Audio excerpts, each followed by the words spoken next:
नमस्कार। कहानियों के इस सफ़र में आप सबका बहुत स्वागत है। आज हम सुनेंगे हरीश कुमार जी की कहानी प्रेम कहानी। कहानी शुरू करने से पहले मेरा आप सबसे विनम्र निवेदन है, यदि मेरे द्वारा सुनाई गई कहानियाँ आप सबको पसंद आती हों और चैनल को आपने अब तक सब्सक्राइब नहीं किया तो ज़रूर सब्सक्राइब कर लें और अपने मित्रों में भी शेयर करें। तो चलिए सुनते हैं एक प्रेम कहानी। लाइब्रेरी में लड़का अपने सामने अखबार फैलाए बैठा था, मगर उसका सारा ध्यान सीढ़ियों की तरफ ही था। सीढ़ियों पर जैसे ही किसी के आने की आहट होती, वह चौकन्ना होकर उधर देखने लगता। उसे पूरी उम्मीद थी कि लड़की आएगी। दरअसल वह खुद ही तयशुदा वक्त से 15-20 मिनट पहले आ गया था। आज तो लड़की को हर हालत में आना ही था, क्योंकि वह नौकरी ज्वाइन करने दिल्ली जो जा रहा था। यूं इस कस्बे में उन दोनों की मुलाकातें न के बराबर ही हो पाती थी। सारा दिन एक दूसरे के लिए तड़पते रहने के बावजूद वे 10-15 दिनों में एक आध बार बस 3-4 मिनट के लिए ही मिल पाते थे। इस छोटी सी मुलाकात के दौरान भी आमतौर पर उनमें आपस में कोई बात न हो पाती। उनकी बातचीत का माध्यम वे स्लिपें ही रह गई थीं, जो एक दूसरे को वे लिखा करते थे।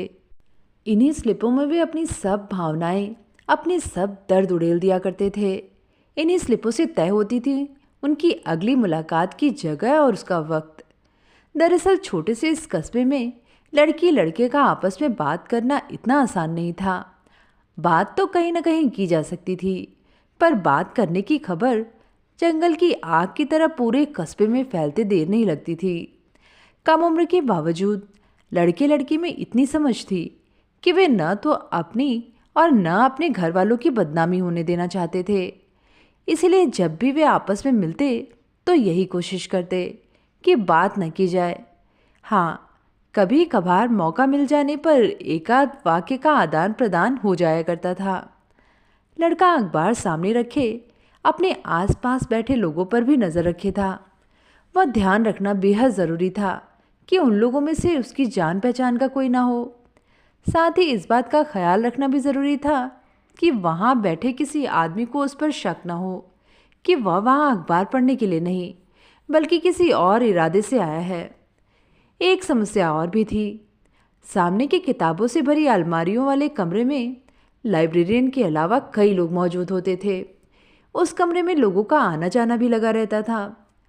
लड़के लड़की की मुलाकात करीब 1 साल पहले एक टाइपिंग क्लास में हुई थी। लड़के ने बीए करने के बाद नौकरी पाने के लिए कोई इम्तिहान दिया था और फिर टाइपिंग सीखने के लिए इस क्लास में आने लगा था। यहाँ आना शुरू करने के दूसरे तीसरे दिन से ही उसने एक टाइपराइटर छोड़ के अगले टाइपराइटर पर टाइप करती लड़की पर ध्यान देना शुरू किया था। वह भी टाइप करने 2 से 3 बजे ही आया करती थी। हालांकि वह एक छोटे कद की सांवली सी साधारण सी लड़की थी, पर न जाने क्यों लड़के को वह बड़ी आकर्षक लगती थी। लगभग 1 महीने तक साथ साथ टाइप करते रहने के बावजूद उनके बीच सिर्फ एक बार बात हुई थी, जब लड़की ने लड़के से अपना टाइपराइटर थोड़ा सा दूसरी तरफ खिसका लेने के लिए कहा था।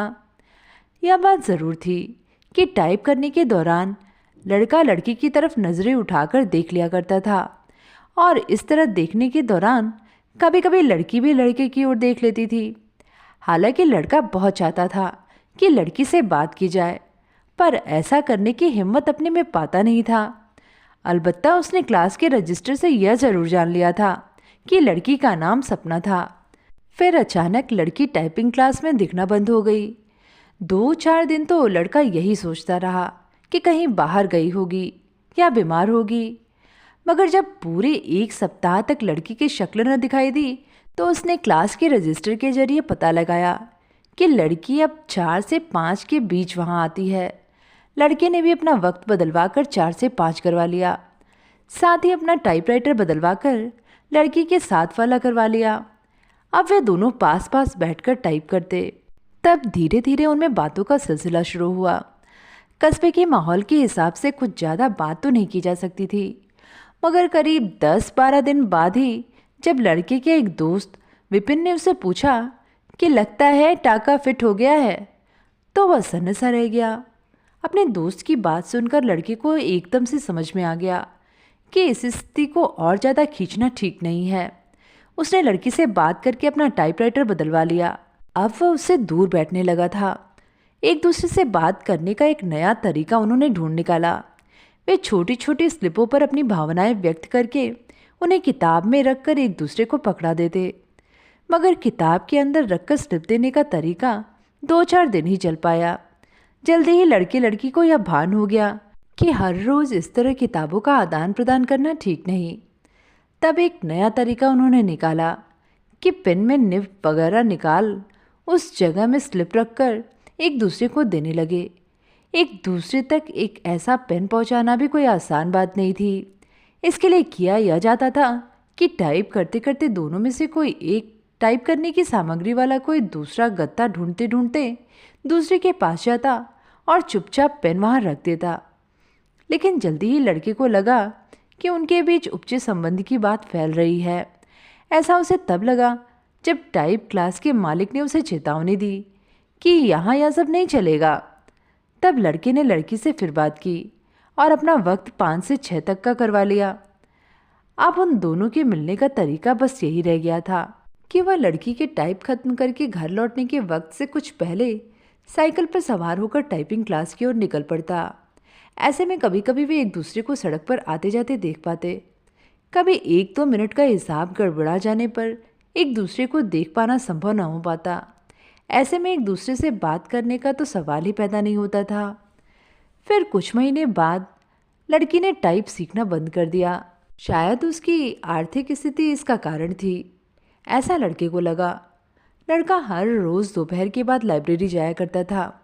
एक दिन संयोग से या न जाने कैसे लड़की उसे लाइब्रेरी में मिल गई। अब उन्हें आपस में मिलने की एक नई जगह मिल गई थी। उस कस्बे में 3 लाइब्रेरियां थीं जो ज़्यादा बड़ी नहीं थी। उनमें से एक तो बिल्कुल ही छोटी थी, एक छोटे कमरे जितनी। अब लड़का लड़की के घर पर चिट्ठी लिखता मधु के नाम से और लड़की लड़के को चिट्ठी लिखती रमेश के नाम से। कोड शब्दों के जरिए मिलने की जगह, तारीख और समय तय कर लेते और इस तरह 10-15 दिनों में एक बार मिला करते। इन्हीं मुलाकातों में वे भावनाओं से लबालब अपनी स्लिपें किसी न किसी तरीके से एक दूसरे को पकड़ा देते। आज का मिलना भी इसी तरह चिट्ठी के जरिए ही हुआ था जो लड़के ने लिखी थी। लड़के की बेचैनी बढ़ती जा रही थी। वह मना रहा था कि उसकी चिट्ठी लड़की को मिल गई हो। उसकी नज़रें बार बार अपनी कलाई घड़ी पर से टकराती थी। तयशुदा वक्त से पूरे 7 मिनट ऊपर हो चुके थे। लड़का मायूस हो चुका था कि अब लड़की नहीं आएगी। तभी हाथ में एक छोटा सा लिफाफा पकड़े लड़की सीढ़ियों से प्रकट हुई। बेंच पर संयोगवश लड़के के पास वाली जगह खाली थी जहां लड़की बैठ गई। आसपास इतने लोग बैठे थे कि बात करना बिल्कुल असंभव लग रहा था। लड़के के दिल में तूफान समझ रहा था। वह लड़की से कम कुछ तो कहना ही चाहता था, विदाई के शब्दों के तौर पर लाइब्रेरी में जमे तल्लीनता से अखबार पढ़ रहे लोगों के बीच पसरी चुप्पी के होते यह कतई संभव नहीं लग रहा था। लड़के ने कनखियों से लड़की की ओर देखा। वह भी अखबार सामने रखे हुए उसे पढ़ने का नाटक कर रही थी। इसी उधेड़-बुन में कई मिनट बीत गए। लड़का बड़ी बेचैनी सी महसूस कर रहा था। इससे पहले ऐसे कई मौके आए थे जब वे इस तरह लाइब्रेरी में मिले थे और आपस में उनकी कोई बात नहीं हो पाई थी, पर आज का दिन तो विशेष था। एक बार दिल्ली जाने के बाद फिर न जाने कब लड़के का वापस आना होता।